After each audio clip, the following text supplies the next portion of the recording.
Friends, welcome to my YouTube channel. आज हम लोग डिफरेंशियल इक्वेशन का फॉर्मेशन देखेंगे। जैसा कि आप लोगों को पता है, डिफरेंशियल इक्वेशन जेईई मेंस 2024 का हमने चैप्टर स्टार्ट किया है। इसमें हमने order and degree of differential equation कर लिया है। अब जो हम करने वाले वो है formation of differential equation. Okay, तो आज हम देखेंगे कि बेसिकली इक्वेशंस की हेल्प से आप कैसे डिफरेंशियल इक्वेशन फॉर्म करते हो। तो आपके पास जो इक्वेशन होती है उसमें आपके पास एक इंडिपेंडेंट वेरिएबल होता है।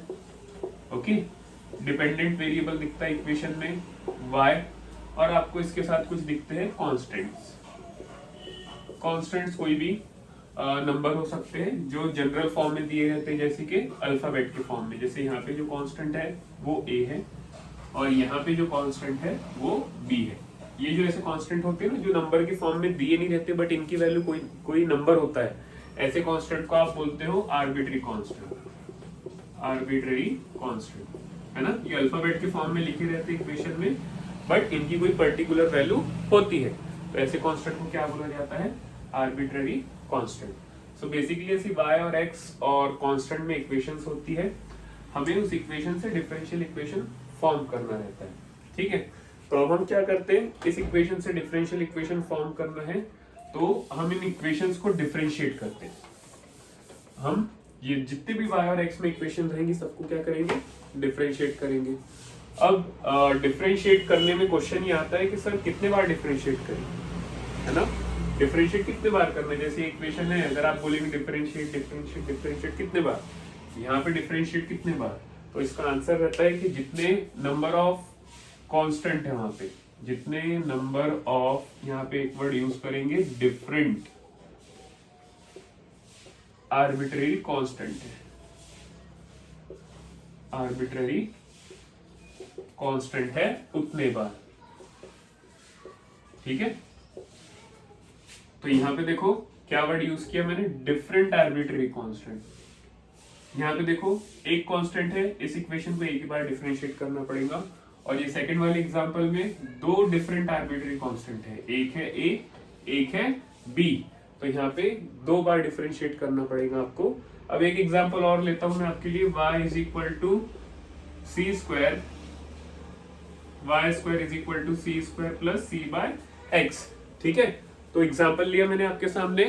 तो अब क्या होगा, ये एग्जांपल में देखो एक ही कांस्टेंट दो बार रिपीट हो रहा है।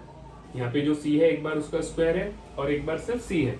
तो ऐसे जो कांस्टेंट है, तो इसका मतलब ये नहीं होगा कि इसको आप 2 टाइम्स डिफरेंशिएट करोगे ना, ऐसी इक्वेशंस को आपको एक ही बार डिफरेंशिएट करना है, क्योंकि यहाँ पे क्या हो रहा है, एक ही कांस्टेंट रिपीट हो रहा है। तो रिपीट हो रहा है तो उसमें नंबर ऑफ टाइम डिफरेंशिएशन कभी नहीं पड़ेगा, वो एक ही बार डिफरेंशिएट होगा। हाँ, अगर डिफरेंट आर्बिट्ररी कांस्टेंट रहते, जैसे यहाँ c1 का स्क्वायर रहता और यहाँ c2 रहता, तब इसको आप दो बार डिफरेंशिएट करते। ओके, सो अगर नंबर ऑफ कांस्टेंट डिफरेंट है तो उतने बार डिफरेंशिएट करेंगे। नंबर ऑफ कांस्टेंट अगर सेम है और वो मल्टीपल टाइम्स आ रहे हैं तो डिफरेंशिएट आपको एक ही बार करना है।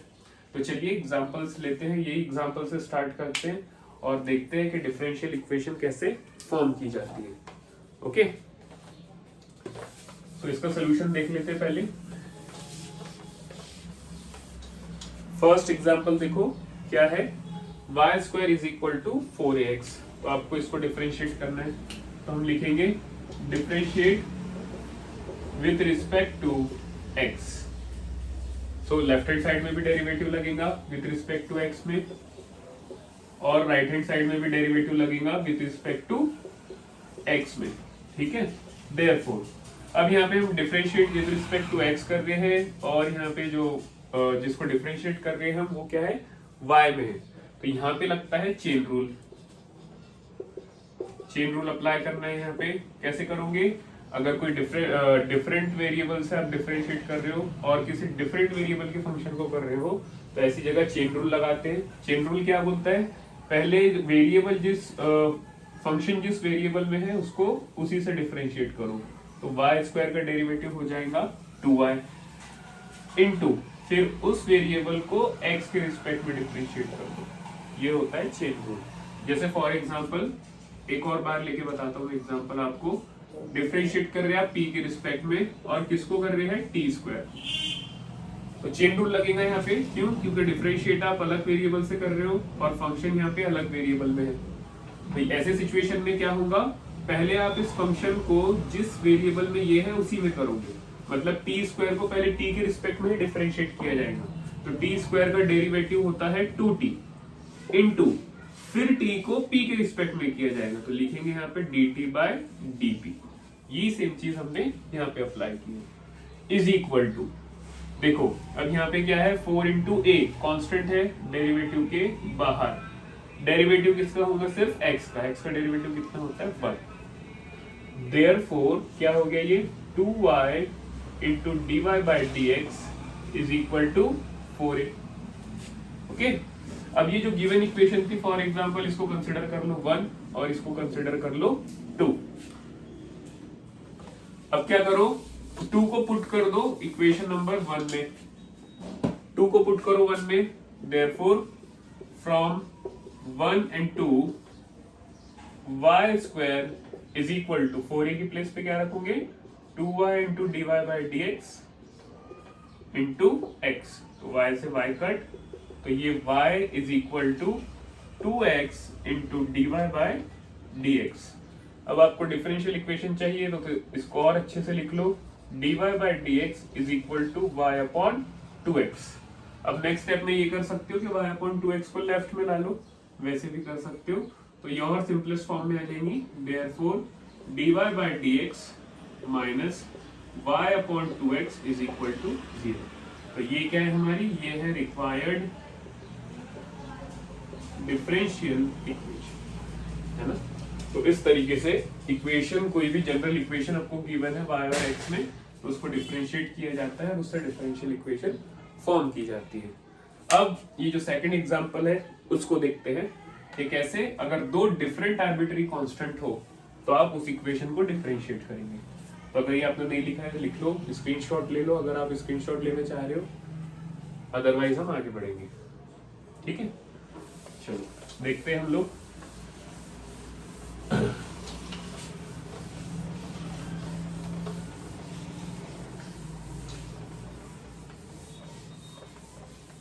हाँ, ये एग्जाम्पल का काम हो गया, इसको यहाँ से हम लोग हटा देते हैं। अब आता है ये क्वेश्चन, इसमें दो डिफरेंट आर्बिट्री कांस्टेंट दिख रहे हैं, तो यहाँ पे क्या करोगे, differentiate with respect to x। तो with respect to x differentiate कर रहे हो तो डी बाई डी एक्स लगेगा y पे, is equal to a constant है। चलो फर्स्ट स्टेप में मैं क्या करता हूँ, मैं आपको बेसिक से बता देता हूँ यहाँ पे। तो पहले आप just d by d x ही लगाओ सब जगह, अगर बीच में प्लस माइनस है तो d by d x first term पे भी लगेगा, D by d x second term पे भी लगेगा। तो देखो हमने फर्स्ट टर्म पे लगाया, फिर हम सेकेंड टर्म पे लगाएंगे, तो ये लेफ्ट हैंड साइड क्या रहेगा, ये तो d y by d x ही रहेगा, इज इक्वल टू, अब a कांस्टेंट है तो a को कर देंगे डेरिवेटिव से बाहर, डेरिवेटिव सिर्फ किसका फाइंड करने वाले हम, e to the power 3x का, प्लस b भी कांस्टेंट है डेरिवेटिव से बाहर, डी बाई डी एक्स किसका फाइंड करने वाले, e to the power 3x का। Therefore, dy by dx as it is equal to a as it is e to the power 3x का derivative, तो e to the power 3x का derivative हो जाएगा e to the power 3x into 3 plus b as it is e to the power minus 3x का derivative हो जाएगा e to the power minus 3x into minus 3, तो ये क्या हो जाएगा 3a e to the power 3x minus 3b e to the power minus 3x। Okay, अब यहाँ पे क्या कर सकते हो आप, यहाँ पे अभी कुछ करने के लिए ऑप्शन है नहीं, तो इसको फिर से एक बार डिफरेंशिएट करना पड़ेगा, इसके आगे फर्दर सॉल्व नहीं होगा। तो लिखेंगे again differentiate with respect to x। अब हम क्या कर रहे हैं, दूसरी बार उसको फिर से डिफरेंशिएट कर रहे हैं, तो dy बाई डी एक्स का क्या हो जाएगा, d2y by d x square is equal to d by d x, इस पे भी लगाएंगे इस पे भी लगाएंगे, तो आप यहाँ पे जैसे लगा रहे हो तो 3 ये तो कांस्टेंट है बाहर आ जाएगा, डी बाई डी एक्स सिर्फ किस पे लगेगा, a to the power 3x पे, फिर माइनस के बाद आप 3b को लोगे बाहर और डी बाई डी एक्स लगाओगे आप किस पे, a to the power minus 3x पे, इज इक्वल टू, अब यहाँ पे 3a as it is a to the power 3x का derivative e to the power 3x into 3 minus 3 भी as it is e to the power minus 3x का derivative e to the power minus 3x into minus 3। अब इसको solve करेंगे तो ये हो जाएगा 9a e to the power 3x minus, देखो ये माइनस है और ये भी माइनस है, तो ये माइनस माइनस क्या हो जाएगा प्लस, 3 3 जा 9 b e to the power minus 3x। Okay, अब क्या हो रहा है यहाँ पे 9 कॉमन दिख रहा है हमें, तो हम क्या करेंगे 9 को कॉमन ले लेंगे, 9 को कॉमन ले लेंगे।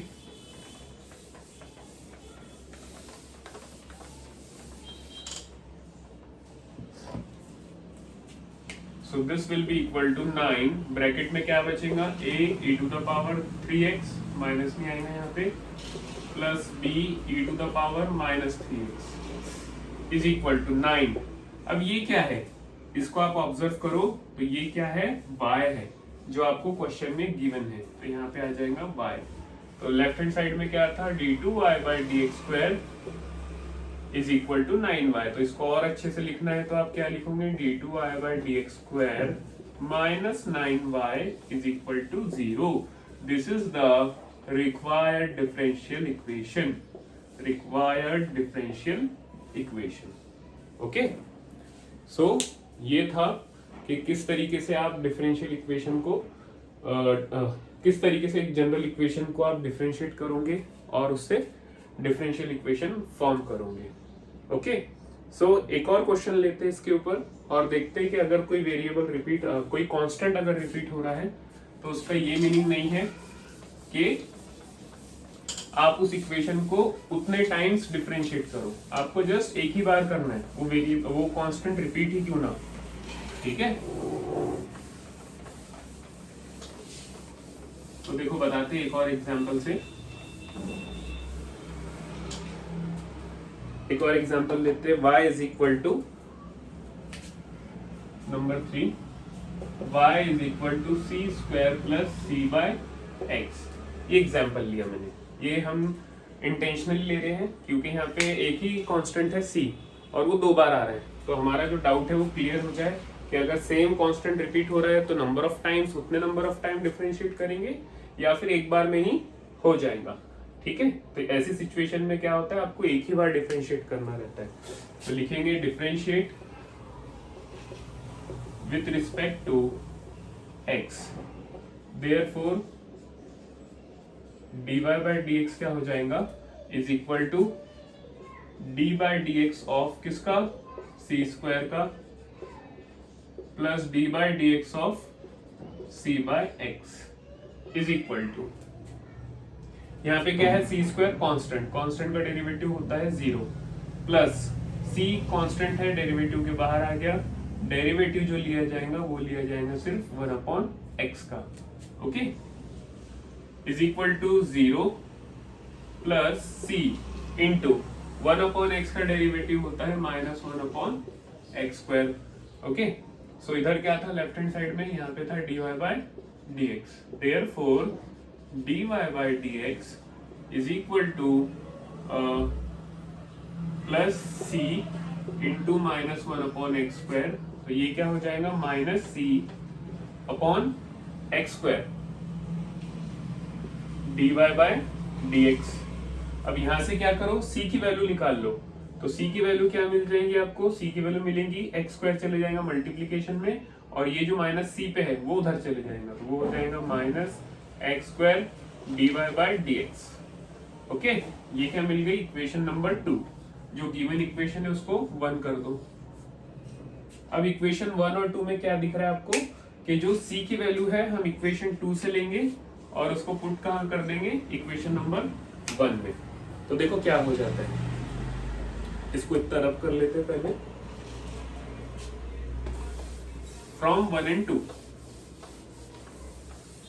From 1 and 2,